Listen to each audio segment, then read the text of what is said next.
If you were to think of your life as a book and segments of your life as chapters, and you had the opportunity to pick one chapter and erase it from your experience and replace it with one of your choosing, which chapter would it be? Retrocausality is like that. And it's a really interesting phenomenon that's actually, I'm still exploring. And there's a lot that I don't have mapped out yet. So this is preliminary, published in February 2024. But my experience with retrocausality has been about taking a chapter of the far distant past. It's much harder to do when it is present. It almost needs to be like icebox memories, like in the hippocampus, the long-term storage that you don't access all that often. Episodic memories are known to rewrite themselves, and this is why people look fondly back at breakups with a sense of nostalgia. And this is also why there are problems with just relying on convicting people with eyewitness testimony. And what happens is that the memory aggregation and the consolidation process from a neuroscience perspective is fairly well understood from the neuronal circuitry. I know people who've worked on this personally, but not really understood from the perspective of consciousness, meaning the experience of reality and the narrator inside of you that holds on to certain memories over others, and why that happens. And retrocausality is this idea in reality shifting that because of the way that time is actually an illusion and everything is existing all at once, you have the ability to change your past. And you do so by changing the internal workings of your mind. And what happens is when you are an ordinary person that is not awake to reality shifting, you experience time in a linear fashion based on the way that your brain computes the world. There is a sequence of events, a progression. You can watch a clock and experience time moving forward because you see numbers on a clock progressing. You can see images of your life progressing in a sequential manner, and this is what trains our cognition in binary societies, that time is fixed because once you experience something, you can't go back. And from a metaphysical perspective, what we understand is that, in fact, that is just the workings of the human mind. That is the way that we synthesize and process information, the inputs that are coming to us. That's the way we organize them. It's like a library with the Dewey Decimal System. That's not the only system that you can organize books by. And so once you understand that, then you can start to step outside of that system. But it takes a little bit of practice. And retrocausality is the ability to change the past. And the way that this happens, practically speaking, and people may disagree because I've heard from people that have talked about retrocausality and have talked about presumably doing this in meditation and going back and having visions and seeing themselves as a child and changing certain things.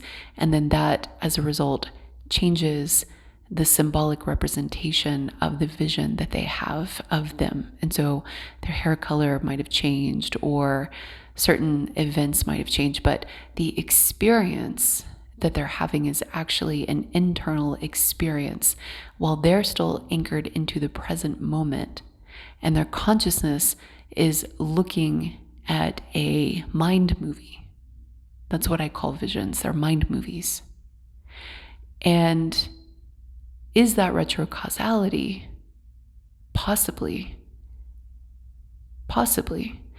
If they were tapping into another timeline where they were experiencing different episodic events, but their viewing angle, from my opinion, their viewing angle is from an internal housing unit with the memories and identity of who they presently are. So it's almost like projecting your consciousness into another timeline and getting a preview of that, which is a little bit different from my own personal experience of retrocausality. And that is, I've noticed that as I have awakened beyond the ordinary existence of linear space-time, and as I have shifted into other systems of organizations of time, and even broken my internal housing clock for a little bit. It's very much anchored now, by the way. But when I was doing some heavy quantum leaping and quantum tunneling, is what some people call it. This is not intuitive to me, but anyway. So I broke my clock. And I did so because I needed to be able to shift into vastly future timelines and to coordinate things there. And mostly future. I wasn't past oriented, although I did have some glimpses of that. But usually people have an inclination of being very present, very past, or very future oriented. And their missions or their whatever lights them up, their passion projects, their loves, are usually linked to one of those areas. And so when they start this exploration, they find that they are naturally oriented in one of those directions. And particularly if they're trying to clean up karmic lines or take care of unfinished business before it materializes, or to adjust things. So I was doing a lot of project timeline work, and I needed to break my clock and jump out of the space-time continuum in order to do so, because some of these communications were thousands of years into the future, or so I perceived. Again, we have to be careful because all of the perceptions are still confined to our existence and the way that we're processing information, which changes over the course of your developmental cycle. So I always like to put in the caveat of saying that in human form, with a human brain and human cognition, there's a certain degree of limitation. Even if you start to escape that limitation and break out of that limitation, it's still a little bit, we just have to put a little caveat around it so everybody knows. Because of the way that humankind in general and the species in general can synthesize their reality and get it completely wrong. We'll just leave it there. We get it completely wrong, but yet we're very convinced of it at the same time. And then we realize we have this scientific breakthrough, or we have this educational module that is delivered to us quantum style, and we're like, oh, my bad. I thought it was that, but it's actually this other thing. So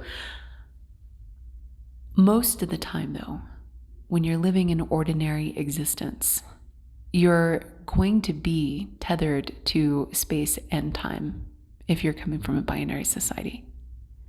And this is almost like these unconscious modules that operate in the background of your personal operating system and your cognition that boot up every time you wake up in the morning. You come online and you have these modules, including orienting to space and time and keeping a picture, a map of your room and your immediate surroundings, and then a memory of all of the problems and the conversation threads that you've had previously that carry over. And when you start to reality shift, what you notice is that those change, actually. And it's pretty wild when that happens, when your conversation threads change, or your messages change, or your room or your surroundings change just a little bit. Or you register an incongruency and you think to yourself, the Mandela effect is a collective reality shift, or it's a collective hallucination. Or maybe there's no difference, depending on who you're talking to. And so retrocausality is the changing of the conversation threads in the far distant past. It changes the memories. It changes the actual experience of the people and the mental representations. Oh, I'm getting chills. I'm onto something. The mental representation of the people from that chapter changes as well. And I've said it before, but when it really starts to take effect, it's like having a different person. Sometimes I still look at these people in question in my life, and I'm like, you're not the same person. You're not. I can see it. But yet you are the same person. And it's like the people, if you think of people as characters, I don't mean to be devaluing. I'm not trying to send that message. But if you think of people as playing certain roles in your life, archetypal roles even, and you start to experience retrocausality, what you will observe is that the archetype of that person changes.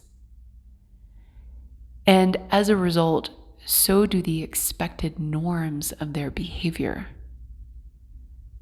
And even though they're the same, they're only like 20% different.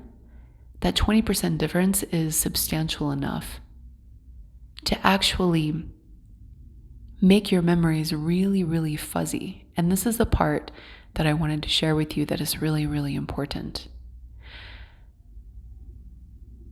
Let people change.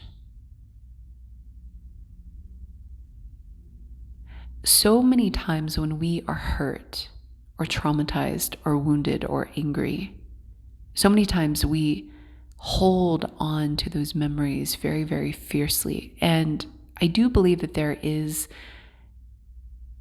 a need to do that at a certain level on your healing journey, because you need to integrate the lesson. And so while you're integrating the lesson, while you're updating your belief system, while you're going through this internal process of saying, okay, I decided to be with this person for this reason. Why did I do that? And then the outcome was this, and then da da da da da da da da da da. And you run through this analysis.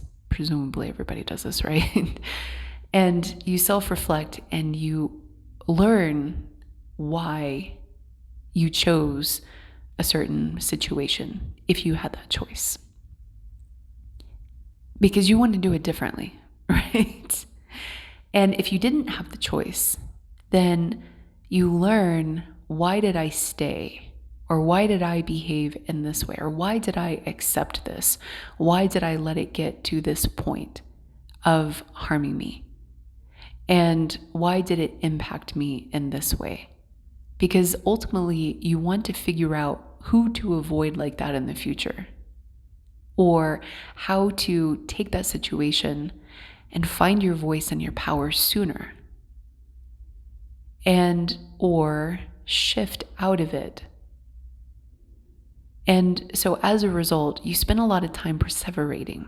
And this is normal. This is very, very normal. And you literally will map out all of the details. You'll relive those memories. You'll talk to other people about it. You'll immortalize a story for a period of time. You might even make content about it. You might even write a book about it, whatever it is, right? But at some point, after you've healed, you're going to stop investing energy into examining and looking at a particular situation. And you're going to start getting distance from it, emotional distance, to where you start to detach. And this is where I believe retrocausality is most likely to happen, because you've detached from the emotional experience. You're no longer reliving it. You're no longer talking about it. It's almost neutralized. And it's something that happened to you, that happened a long time ago, that you may or may not tell people about. You know, a mark of healing is when you get to that place where you no longer need to tell a loved one, hey, this happened to me.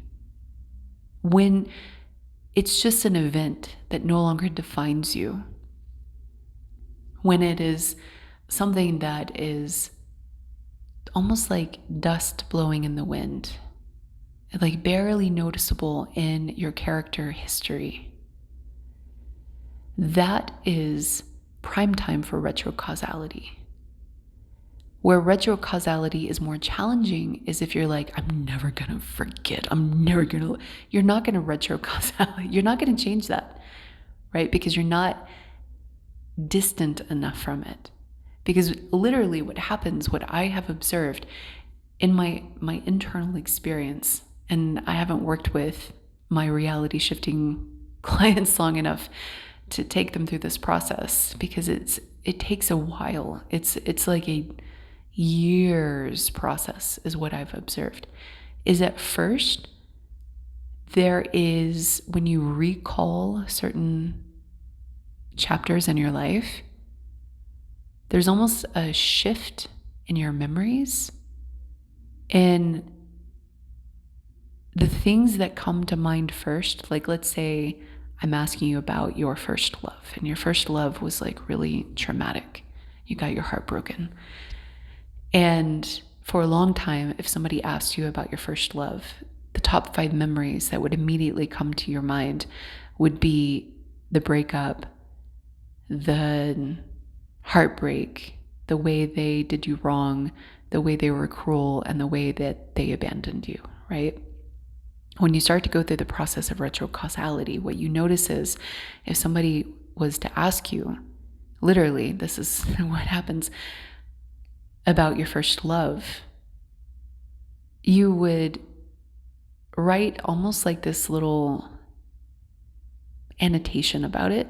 It would get compressed into an experience that happened to you that there's more positive than negative, and there's more wisdom behind it. It almost gets encapsulated in the lesson that you've learned, because you got something out of it, and you no longer hate the other person, blame the other person, or feel the wound. It's like, yeah, my first love was a very powerful experience, and we had some amazing times, and I learned a lot about myself in this way and that way and that way. And you see how it's a lesson that you've taken with you about you and less about the other person. Or the memories that you recall are, we really fell in love hard and fast, and we were young and super impulsive and kind of crazy, kind of wild. And we went to Vegas. That's not my story, not anybody's story in particular, but we went to Vegas and we got married on the 3rd date. And it was a train wreck. It was a train wreck of an experience that I can look back and I can laugh at. They threw all the dishes out, and it was pretty much kind of like a roller coaster. And as I was leaving, I definitely was not unscathed as the dishes were hitting me on my way out, and so there's like almost like a humor to it. There's a levity to it. And then what happens is, and again, this is preliminary, and then what happens is that there's a lot of blank spots. Like you can no longer recall those things that you swore to the bitter end that you were going to never forget. And it's almost coded in this absence. And then what happens is that the memories, you have new memories that you almost have never been able to recall before. And it's almost like your memory of them changes. They're no longer this two-dimensional monster. If they ever were, not everybody goes that route, but they're no longer this villain in your life. You think of them fondly, but yet at the same time you see their unhealed parts, but you no longer have the wounds. And so as a result, you no longer resonate with the wounded part of them. And you might even remember them in a very, very happy way, but that doesn't mean you want to run back to them. That doesn't mean that you're eager to experience that. It's closed, right? There's so much distance that it's closed. And then if you happen to experience them in your periphery or your life, it's like the version that you have shifted into, the reality that you have shifted into, the version of them that meets that criteria of being that, levity memory, the memory that you see it for what it is. It's like they change, and they change in a substantial way that makes you wonder if you ever experienced the other version of them at all. The version of them that you swore up and down that you would never, ever, ever forget. And then something happens where you forget that version. And then the person in front of you actually looks and behaves differently, almost as though the other version never existed. Literally. Almost as though if you were to talk to them about certain events that you just happen to remember before it all fades away, and it all starts to fade away. It's a very, very gradual process. It's not like you just wake up one day and your memories are completely different. It's like this really slow change where you can't quite place it, but it gets fuzzier and fuzzier, and you might have one or two crystallized memories, and even those start to fade. But before they fade, if you were to talk to them about it, you're certain that they would scratch their heads and look at you and be like, what? But at the same time, you don't even want to bring anything up because you see this process happening. And you realize that your reality is shifting. You realize that you're creating a new past for yourself. And all you want to do is let it go. And let the new one replace it. And that is retrocausality, in my opinion. So listen, I am a reality shifting coach. If you are called to work with me, you will know. And I would love to potentially work with you. We can do a consultation and see if it's the right fit and if it's the right time.